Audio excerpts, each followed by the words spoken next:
The disruption was the loss of both of my parents within a 5-month period of time, my second divorce, and I lost my job. My position was eliminated after 28 years at the same firm. And so here I was, like, who am I? Sometimes I would call it the corporate heroin. We would get a bonus and wow, that would cure all of the problems. And was I really being my authentic self? And after the check cleared and a little bit of time, reality continued to set in. I have an acronym that I created for myself. It's IAWO. Stands for It All Works Out.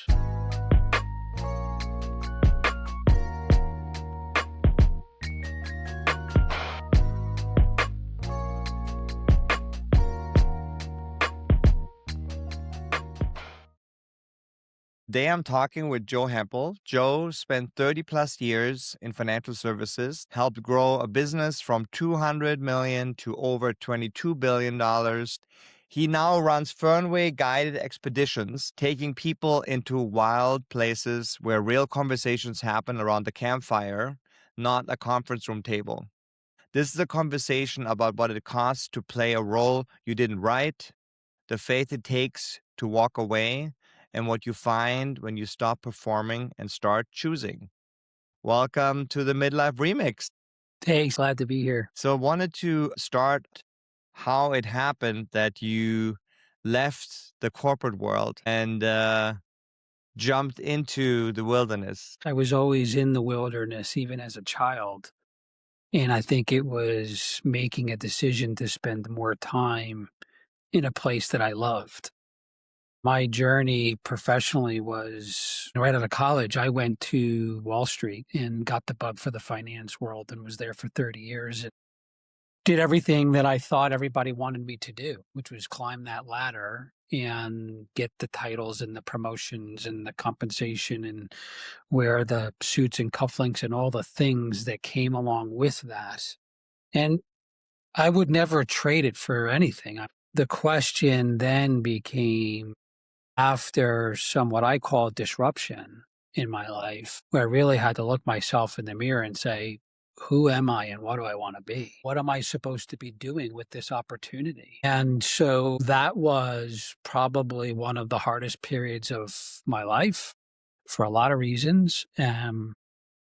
Obviously grief and identity. And then I think the other part of it was, publicly, I was a little embarrassed. And so that's a shot to my ego. And so I think part of this journey, yes, there is a professional, I have a job that's very different than I had before, but I think the person and the authenticity that I have today is radically different than where I spent my previous 30 years professionally. So what was that version of you that the corporate life rewarded, that you appreciated? Yeah, I tried really hard to succeed. And success was defined by taking on more responsibility, getting a better job title, and the success was also financial.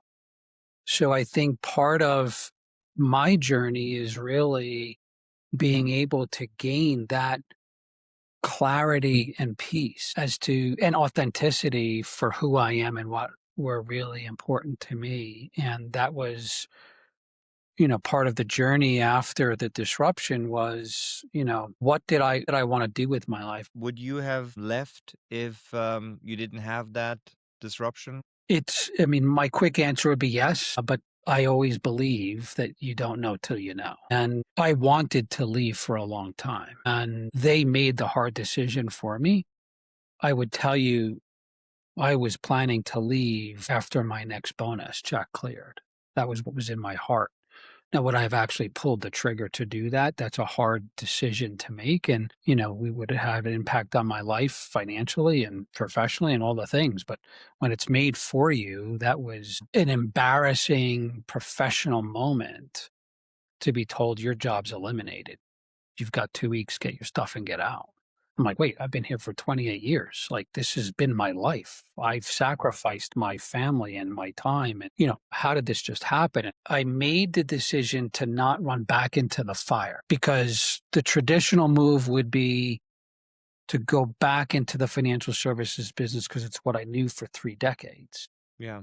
And I decided I was not going to do that. That was a hard decision I had to make because the comfort of my network and what I knew and all of that stuff I'd done for 30 years was like, okay, I'm going to walk away from that. And once I made that decision, I gained such clarity.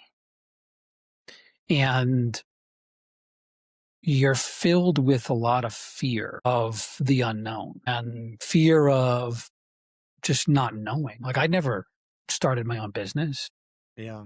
And the fear of doing that was what slowed me down or stopped me in some instances. But once I made that shift, once I made that decision, clarity hit me hard.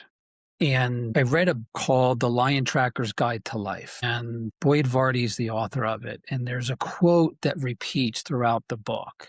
And it basically says, I don't know where I'm going, but I know how I'm going to get there. I have no idea where this business I've built takes me. I can't tell you that, but I can certainly tell you how I'm going to get there. And, that to me was when I was reading that book, it basically says, slow down.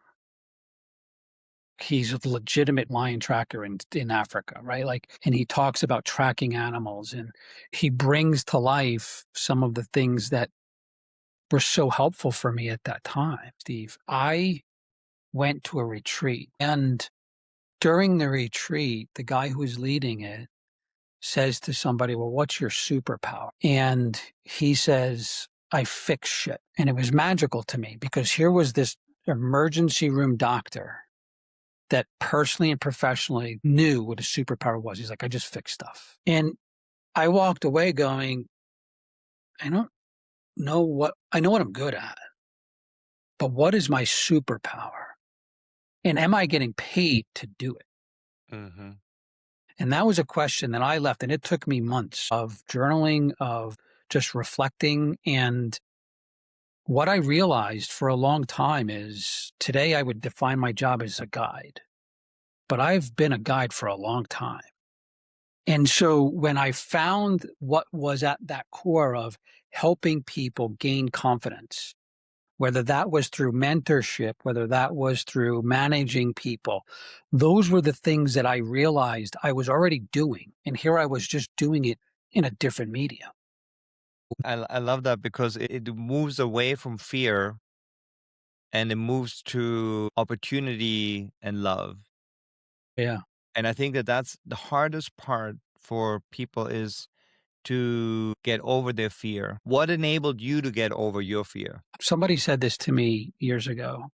They said, two of the greatest motivators in life are fear and greed. And the fear of failure is what has motivated me throughout my life. And I think getting over the fear is hard, but knowing that you can use it in a very positive way to motivate you and being able to have that clarity. It seems like your your core leans towards opportunity because you seem to be picking challenges like a marathon, which is a daunting challenge for most regular humans.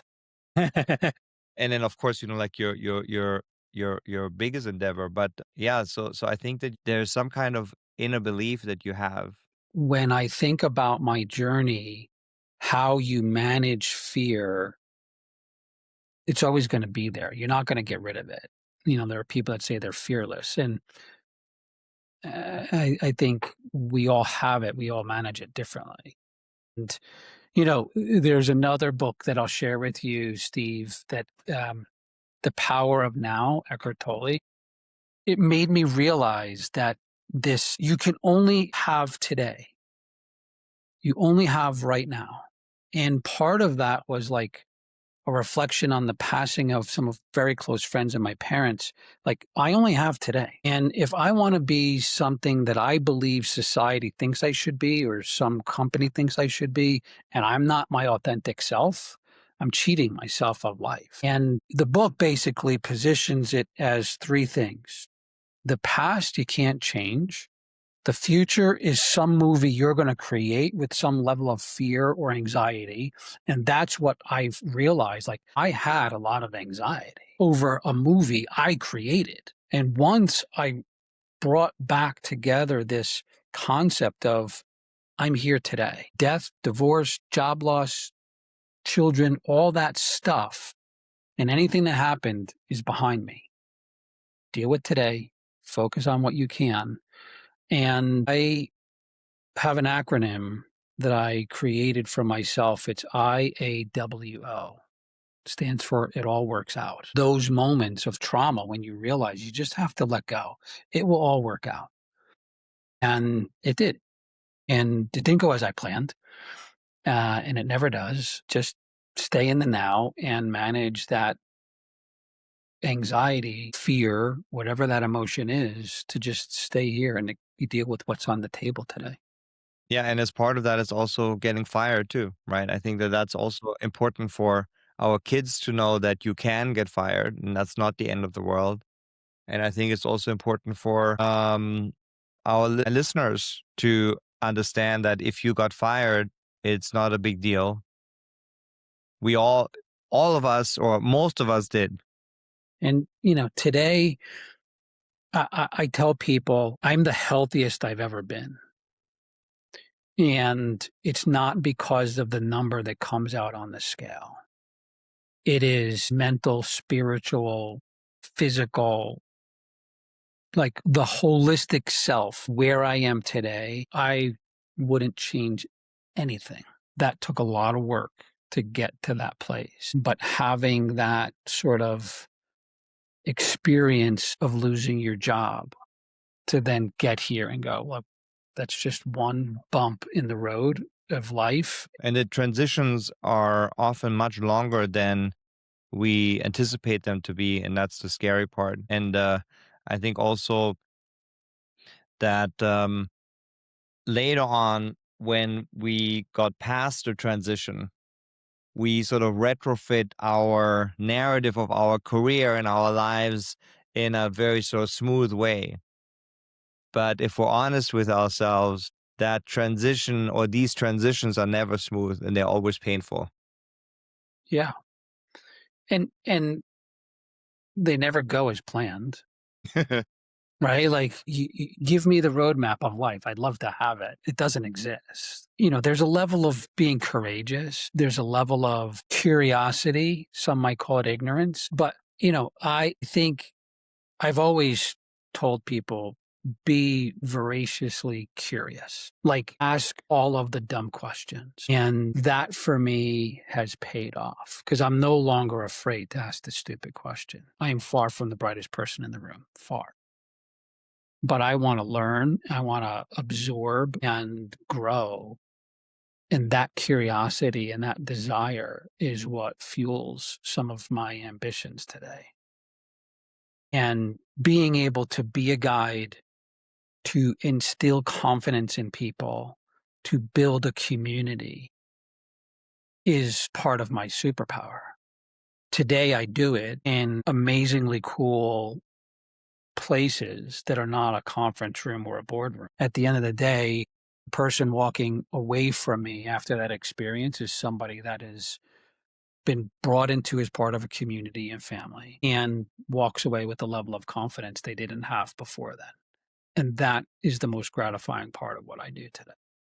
So you make a distinction between what you're good at and what your superpower is. Yes, When did that distinction first become clear to you? it was recent. Having heard the question, and then I was reflecting, I could, do X, Y, or Z professionally as I look back at that career. And I was good at some stuff, but I could not tell you that I was a guide. I was a lantern to people, mentoring them and managing them and having an impact on their professional lives. That was not something I would have said is what I was good at. So tell me about the initial idea and then tell me what was the first thing or the first actual experiment or beginning of what it is that you're doing now.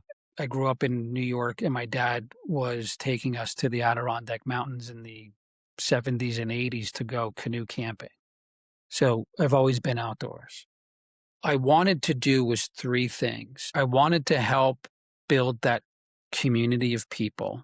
I wanted people to gain confidence and I wanted them to have a connection. And the connection wasn't just to the people, the 15 people that are on this trip. I wanted the connection to be to the place and the purpose of why we were there. The unique thing about what we're trying to do is we are going to work with, in most instances, a nonprofit or a charity and help educate the people that are on this trip. We're trying to help educate people about, yes, taking their rigs off road and going to cool places. But as importantly, we're trying to educate people around the land. And so if you know anything about open land here in the United States, it's being threatened every day and they're being shut down and the government is getting more and more over. I want people to understand what's going on in the Black Rock Desert when we go out there as to why this has been preserved as open lands and how do we help recreate responsibly. So we help facilitate education in that way.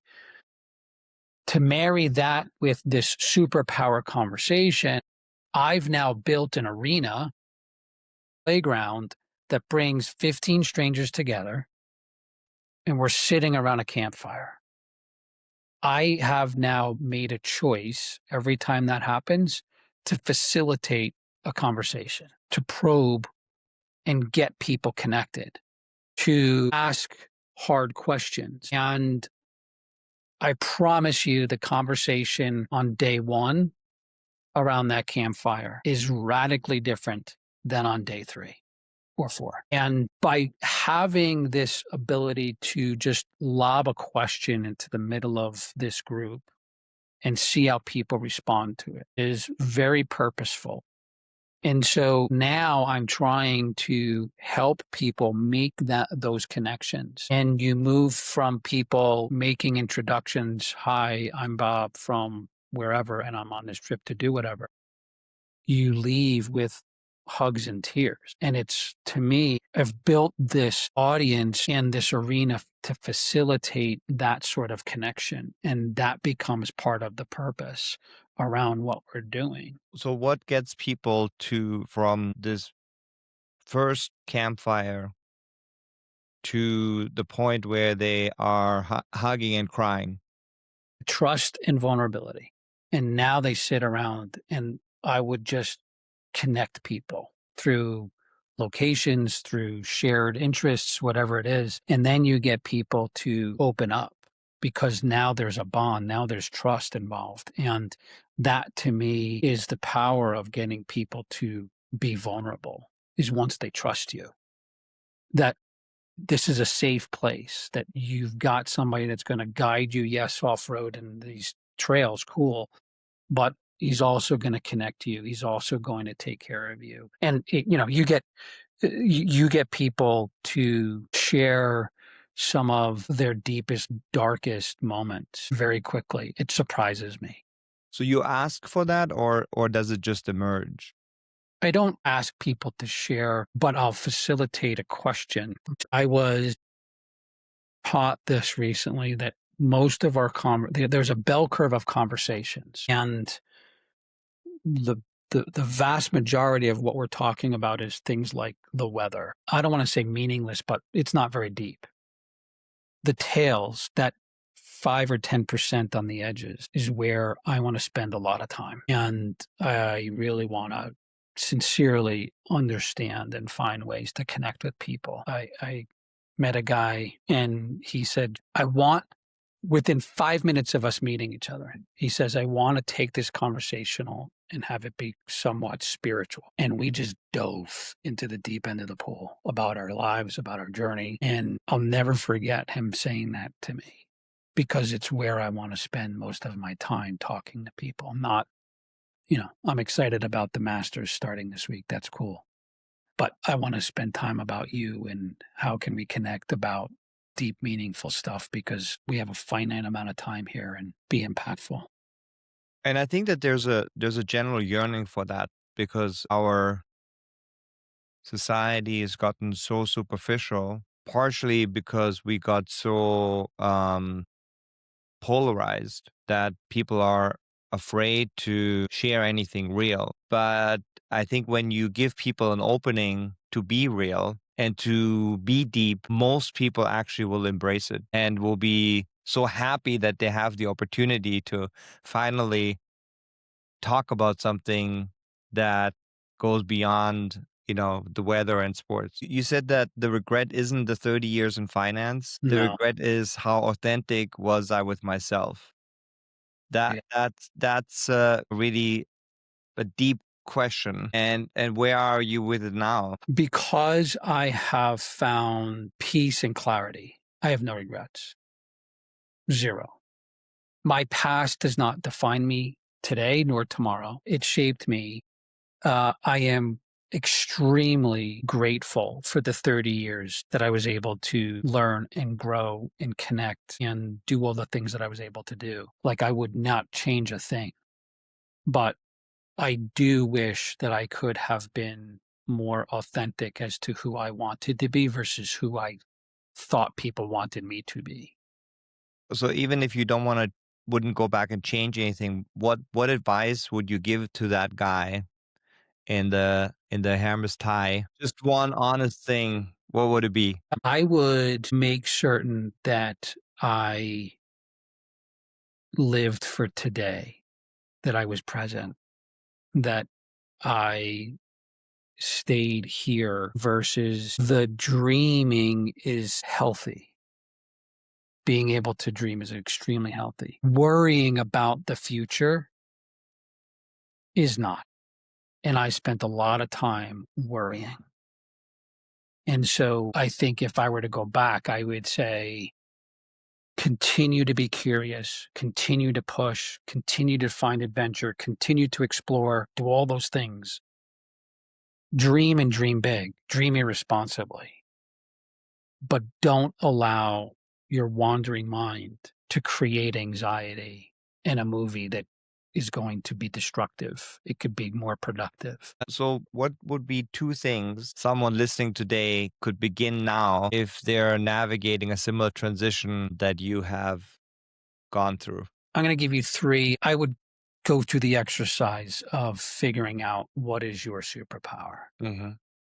I would absolutely, like, don't tell me what you're good at. Don't tell me where you have confidence. Like, tell me what is your little superpower and figure that out.